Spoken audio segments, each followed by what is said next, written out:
Good morning.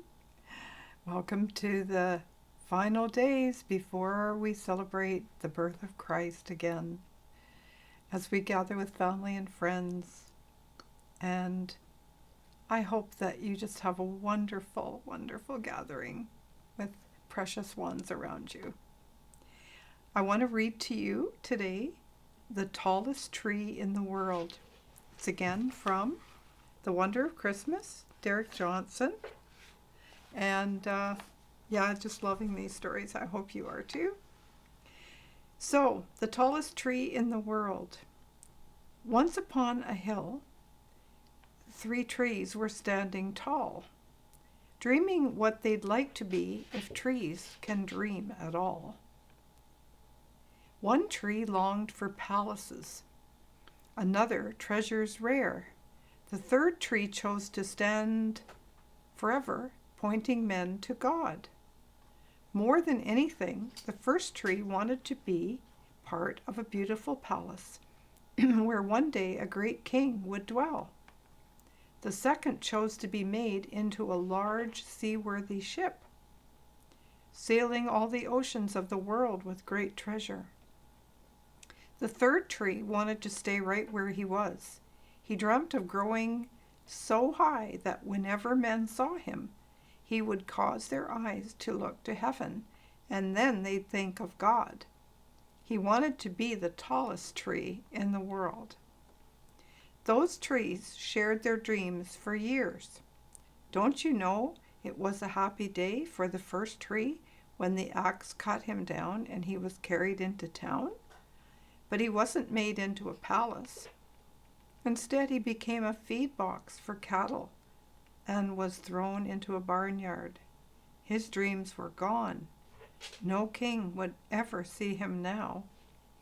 The second tree fell to the axe and was thrilled when they took him to the shipyard.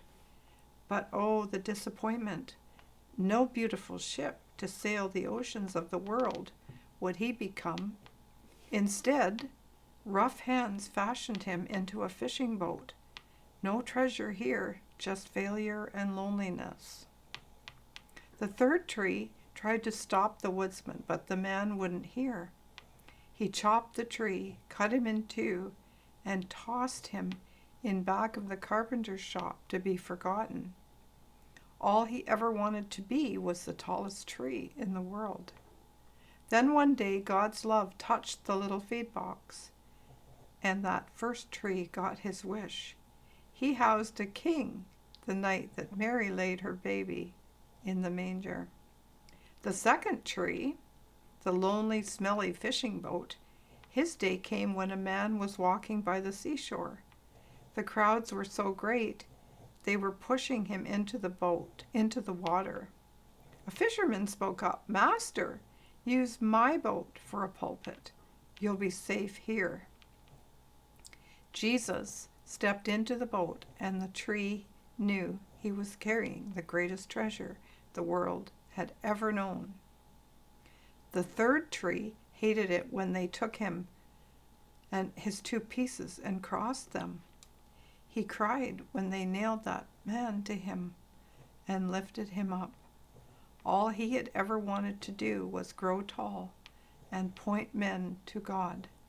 But today, every time we look at that tree, we always think of God because he's the tallest tree in the world. So with that,